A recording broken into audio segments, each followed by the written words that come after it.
Հարգելի հեռուստատողներ, հեռանկարը այսօր հյուրընկալել է Հայաստանի Հանրապետության աշխատանքի և սոցիալական հարցերի նախարարի տեղակալ Աննա Ժամակոչյանին։ Կզրուցենք մենք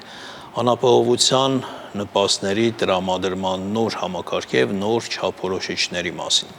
Բարև ձեզ, Տիկին Ժամակոչյան, շնորհակալ ենք հրավերն ընդունելու համար։ Ինչ է ենթադրում այս նոր համակարգը, ինչի մասին է այն։ Շնորհակալ եմ, ես եմ շնորհակալ հրավերի համար, ողջույն։ Անապահովության նոր համակարգի մասին վերջին շրջանում առիթ ունեցել ենք մեր քաղաքացիներին, մեր բնակչությանը տեղեկացնել եւ կառավարության նիստերի ժամանակ քննարկումներ են եղել եւ օրենսդրական բարեփոխումների փաթեթի շրջանում ենք որոշակի լուսաբանում ապահովել, բայց այլ լավ առիթ է, որ ավելի շատ մանրամասներ տրամադրենք։ Նոր համակարգը ենթադրում է իրենից առաջին հերթին անապահովության գնահատման նոր սկզբունք եւ նոր բանաձև, բայց սրանով իսկ չի սահմանափակվում, այլ նաեւ իր մեծ, այսպես շրջանակի մեջ ենթադրում է նաեւ նոր ծառայությունների մոտեցումներ, նոր ծառայությունների տրամաբանություն, ուրախ կլինեմ այս ընթացքում մանրամասներ ներկայացնել։ Եկեք այդ ծառայություններից էլ խոսենք, ինչ ծառայությունների մասն է խոսքը։ Այսինքն նպաստառու ընտանիքները կամ ընտանիքների անդամները կարող են ինչ-որ ծառայություններից օգտվել, ես ճիշտ եմ հասկանում։ Այո, հարցը հետևյալն է, որ ինչպես ենք վերաբերում անապահովության խնդրին։ Մենք ասում ենք, որ մինչ այժմ մեր համակարգը հիմնականում ուղղակի որոշակի բանաձևով, ընդ որում անուղղակի սկզբունքով չափել է անապահովությունը ընտանիքի, ոչ թե չափել է միայն եկամուտները կամ որոշակի ակտիվները ընտանիքի տիրապետած, սեփականությունը եւ այլն, այլ հիմնականում խոցելիության սկզբունքով անուղղակիորեն չափել է անապահովությունը, ինչը ինքնին խնդիր է։ Բայց բացի այդ ամեն ինչից, ինչ որ ծառայությունների փաթեթ է տրամադրվել, որի հիմնական սկզբունքը, այսպես սկիզբը սկսվել եւ ավարտվել է կոնկրետ ծառայություններով, հիմնականում դրամական նպաստով, առողջապահական փաթեթով եւ կրթական փաթեթով, հիմնական մեծ հետաքրքրություն ներկայացնող ծառայությունները դրանք են։ Այսինքն ինչ որ նորերն են ավելացել։ Իսկ այժմ նոր համակարգի դեպքում մենք ուզում ենք մեր հայացքը անապահովությանը փոխել եւ ասել, որ երբ որ ունենք անապահով ընտանիք, նախ պետք է հասկանալ, թե ինչպես պիտի անապահովությունից դուրս բերենք ընտանիքին։ Այսինքն, բացի նրանից, որ կգնահատենք անապահովությունը,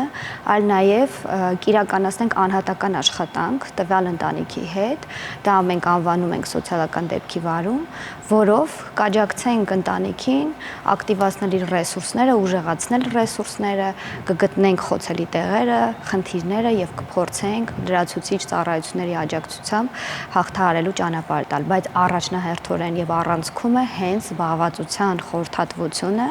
եւ ուրեմն զբաղվածության ծրագրերով ապահովելը։ Մի բան, որ այս պահին գործող համակարգում որպես ինքնին պարտադիր ծառայություն մեծ հաշվով առկա չէ, կա ընդհանուր զբաղվածության ծառայություններ, որից կարող են օգտվել մարդիկ, ինչպես մյուս խմբերը, բայց այս դեպքում առանցքային է դառնում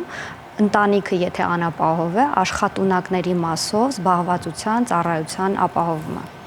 Այսինքն կա որոշակի հաշվարկ վերլուծություն, թե այդ ընտանիքներում ընդհանուր ինչ տոկոս են ենթադրենք կազմում մարդիկ, ովքեր աշխատունակ են, բայց չունեն աշխատանք կամ ունեն բարձրագույն կրթություն, բայց համապատասխան աշխատանք չունեն։ Այսինքն դուք շոշափել եք մոտավոր այն մարդկանց քանակը, թիվը, որոնց հետ պետք է այդ ուղղությամբ աշխատել։ Այո, մենք ունենք հաշվարկներ եւ հատկապես կենտրոնացել ենք երկու պիլոտային մարզերի ընտանիքների հաշվարկման եւ ուրեմն իրենց մասով ծառայությունները պիլոտավորելու վրա, Սյունիքի եւ Կոտայքի մարզում ենք առաջիկայում մարտի 17-ից գործարկելու համակարգը եւ այս ընտանիքների հետ զբաղվածության լրացուցիչ խորհրդատվություն եւ զբաղվածության լրացուցիչ ծրագրեր են իրականացվելու եւ ես կարծում եմ, որ այս պիլոտի ընթացքում այս համար պարզ կլինի նաև թե ինչպես պիտի բարելավենք այդ մեր ընթացակարգերը, ինչպես պետք է շարունակենք, ինչն ենք շատ լավ մտածել, ինչն ենք շատ լավ հաշվարկել, որտեղ կան վերանայելու կարիքներ, այդ ամբողջը կիրականացվի այս տարվա ընթացքում։ Մի հատ մասնավոր այսպես ավելի տեսանելի օրինակի վրա կարող եք նկարագրել ինչ-որ ծրագիր, այսինքն սոցիալական ոլորտի աշխատողը շփվում է ինչ-որ ընտանիքի հետ, որը մի քանի անդամ ունի եւ որը ծայրահեղ անապահով է, ունի աշխատունակ անդամներ, բայց որոնք չեն աշխատում, մեկ ընտանիքի օրինակով փորձենք մոդելավորել, հասկանալ, որ գուցե հեռուստատողի համար եւս բարձ լինի, թե ինչի մասն է կոնկրետ խոսքը։ Նախ խոսքը հետեւյալի մասին է, որ օրինակ կան աշխատունակներ, որոնք չունեն զբաղվածություն։ Մարդիկ գուցե նույնիսկ ունեցել են մասնագիտություն, բայց այս պահին իրենց մասնագիտական հմտությունները տեղի աշխատաշուկային նույնիսկ բավարար չեն։ Մենք ինչ պիտի առաջարկենք մեր սիրելի ընտանիքներին։ Շատ լավ, եթե մենք տեսնում ենք, որ ընտանիքը անապահով է, ինչը խնդիր է, ինչ գործիքներով լուծենք խնդիրը։ Առաջնահերթորեն, օրինակ, եթե երեխային անհրաժեշտ են ծառայություններ խնամքի ապահովել, որպեսզի ծնողները աշխատեն, նախ աջակցելու է մեր սոցիալական աշխատողը, որպեսզի երեխայի խնամքի ապահովման գործընթացը պլանավորվի, օրինակ հնարավոր է այդտեղ փաստաթղթի խնդիր ունեն, մանկապարտեզ չի կարողանում երեխան գնալ եւ այլն։ Այդ գործընթացը օգնում է հաղթահարել։ Միաժամանակ մենք ունենք անապահով ընտանիքների համար կրթական այս ծառայությունների եւ առաջնահերթություններ եւ արտոնություններ, որպեսզի երեխաները մատչելի եղանակով կարողանան օգտվել եւ կրթական ծառայություններից, այդ թվում նախադպրոցական։ Ինչ վերաբերում է արդեն աշխատունակ անձանց։ Այս մասով մենք երկու չափահաս մարդկանց էլ տալիս ենք չափահաս աշխատունակ մարդկանց էլ դիցուկ նուկլեար ընտանիք, սովորական ընտանիք է, մայրը հայրը եւ երկուսին էլ մենք տրամադրում ենք խորհրդատվություն, երկուսի ռեսուրսներն էլ հասկանում ենք, տեսնում ենք թե աշխատաշուկայում ինչպիսի հաստիկներ կան տվյալ տարածաշրջանում կամ նույնիսկ այլ տարածքներում, որտեղ իրենք պատկերացնում են, որ կարող են աշխատել իրենց ցանկության տարածքներում եւ ուրեմն այս մարդկանց փորձում ենք այդ աշխատաշուկային հարմարացնելու գործիքներ առաջարկել։ Օրինակ վերապատրաստումներ, օրինակ պրակտիկա, օրինակ գործատուին ենք խրախուսում որոշակի եկամտահարկերի վերադարձի սկզբունքով խրախուսում, որպեսզի ընտանիքների անապահովներին ընդունեն աշխատանքի։ Բացի դրանից, եթե այս բոլոր գործիքներից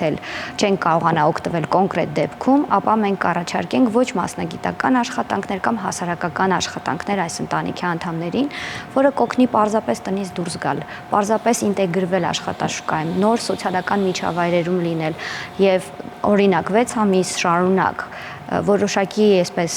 հաճախականությամբ ռեգուլար, եթե մարդը տնից դուրս է գալիս ինչ-որ մի աշխատավայրում,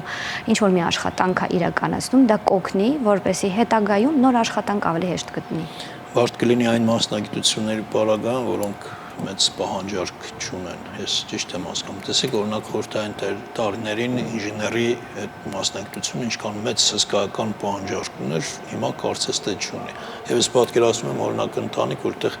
ամուսինների ենթադրենք ինժեներներ են, բայց ամբողջ, չգիտեմ, բնակավարի տարածքով շատ քիչ պահանջարկ կա։ Երբեմն գուցե ընդհանրապես չկա։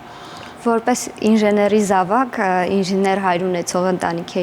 անդամ, ես շատ լավ հասկանում եմ ձեր հարցը։ Այո, մեր հայրերը, մայրերը գուցե եւ ինժեներներ էին, բայց իրենք ադապտացվեցին նոր շուկայի պահանջներին, նոր աշխատաշուկայի պահանջներին, փոխեցին իրենց մասնագիտությունը կամ զբաղմունքը։ Եվ նույնն էլ պիտի տեղի ունենա այս դեպքում, եւ մենք հասկանում ենք, որ այսօրվա աշխարհում շատ բարդ է մի մասնագիտությամբ ապրել, այսօր արագ զարգացող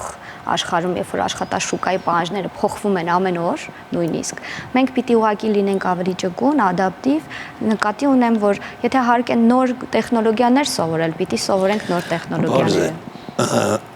Անապահովությունը նոր բանաձևով ինչպես է գնահատվելու եւ որն է օրինակ ծայրահեղ անապահով ընտանիքը։ Շատ լավ հարց է։ Ուզում եմ ասել, որ նախ բանաձևի սկզբունքը արմատապես փոխվում է, ինչպես նշեցի, գործող բանաձևը հիմնականում շատ մեծ կարևորություն է տալիս սոցիալական կարգավիճակին, այսպես ասած, խոցելիությանը, եւ եթե կարևորվում է օրինակ երեխայի առկայություն ընտանիքում, հաշմանդամություն ունեցող անձի առկայություն ընտանիքում եւ դրանով են միավորները հաշվարկվում, մեծ հաշվով։ Հիմա այս դեպքում այս խոցելիությունը չնայած մենք չափում ենք, հաշվարկելով գնալով խնամառության այսպես կոչված համաթիվ գաղափարով մենք տեսնում ենք թե աշխատունակներ եւ ոչ աշխատունակների հարաբերակցությունը ինչպիսին է ընտանիքում, այս խնամառության գործակիցն ենք հաշվում, բայց հիմնական մեր անապահովության գնահատման սկզբունքն է մարդկանց օրինակ սեփականությամբ տիրապետվող գույքի արժեքը, գույքի նկատմամբ ուրեմն վերաբերմունքը, նրանց ակտիվների վարկունակության, որոշակի այսպես ֆինանսական վիճակի եւ իհարկե ռեգուլյար եկամուտների վիճակը։ Եվ դրանից ելնելով եմ ընդհանուր առմամբ մեծ հաշվով եկամուտներ ակտիվներ հարաբերակցությամբ է որոշվում բանաձևը։ Զուտ գումարային կամ ֆինանսական աջակցության մասով փոփոխություն լինելու է նախորդ համակարգի հետ կապված, որովհետեւ մի այսպիսի տենդենս կար, կարծում եմ հիմա էլ որոշ մարդկանց մոտ կա, որ շատ դեպքերում հրաժարվում էին հատկապես ցածր վարձատրվող աշխատանքից, որպեսզի նպաստից հանկարծ չզրկվեն։ Ես հասկանում եմ, այդ տենդենսը կա, հիմա եղել է եւ նոր համակարգով դրա համար ուրիշ խթանիչներ եւս կան եւ հակառակը, եթե զբաղվածության օրինակ ծրագրերում չներառվեն, եթե չակտիվանան ինքնուրույն ակտիվանալու հնարավորություն էլ կա,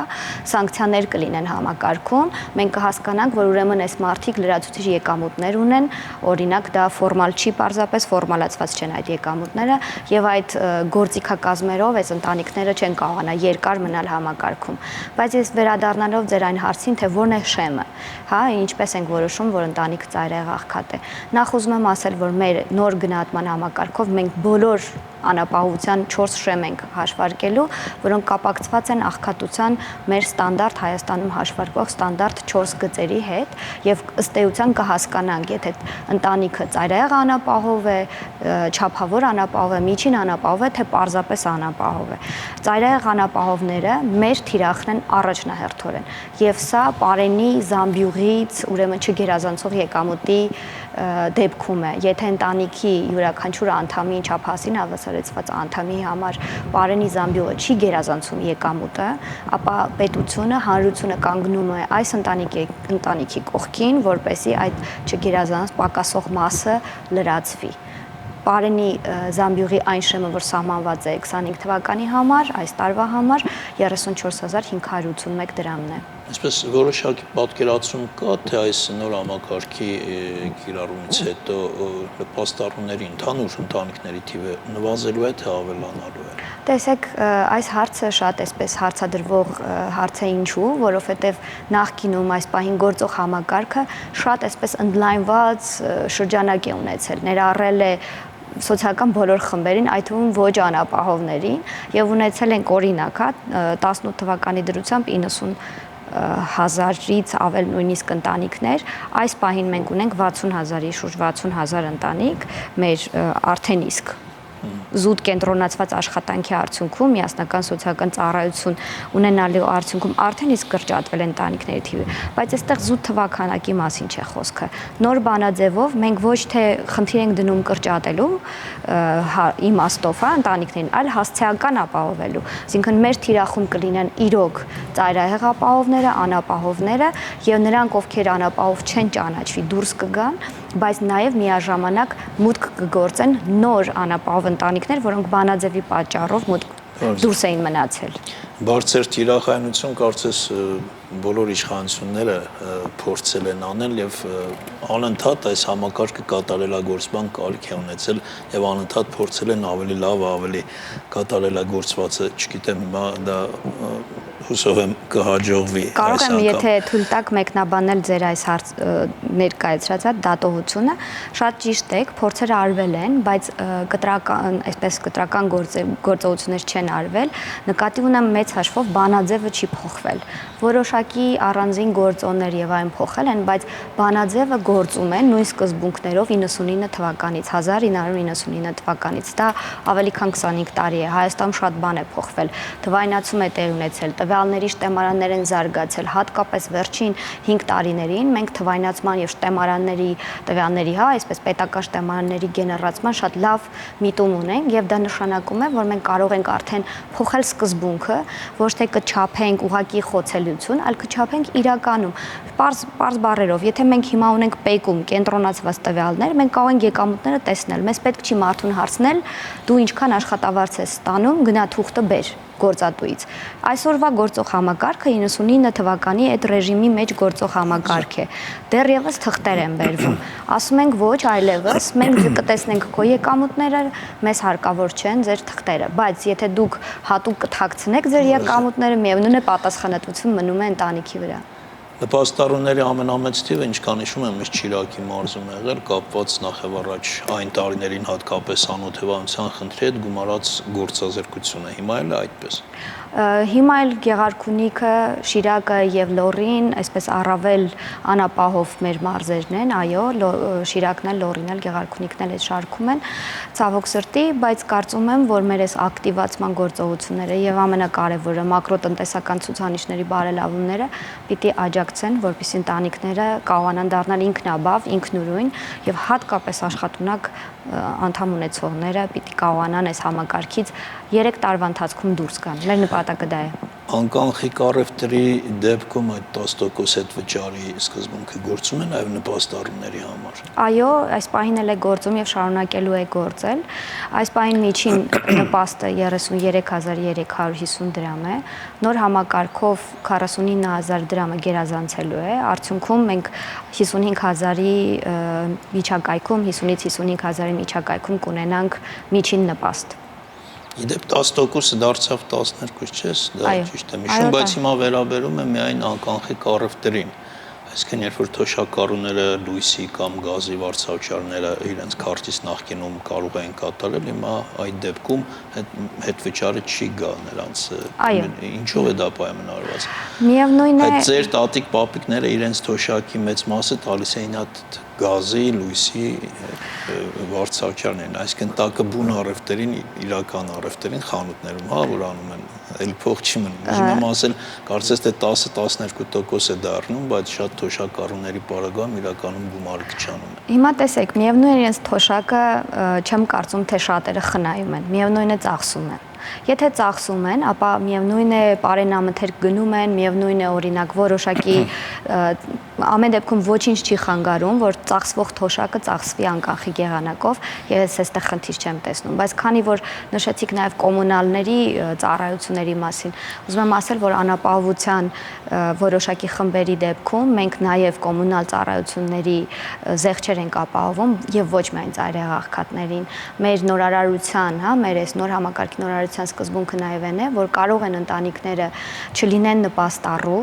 ծայրահեղ աղքատ, բայց եթե նրանք դեռևս չափավոր աղքատ են կամ չափավոր անապահով կճանաչվեն մեր համակարգի կողմից, կօգտվեն առողջապահության եւ կրթական արտոնություններից եւ կոմունալի զեղչերից։ Այսինքն պարտադիր չէ լինել նպաստառու, որպեսզի այս մյուս փաթեթներից, մյուս ծառայություններից եւս օգտվեն։ Շնորհակալություն։ Այսքանը հարգելի հեռուստատուներ, մեր հյուրն էր աշխատանքի եւ սոցիալական հարցերի նախարարի տեղակալ Աննա Ժամակոչյանը։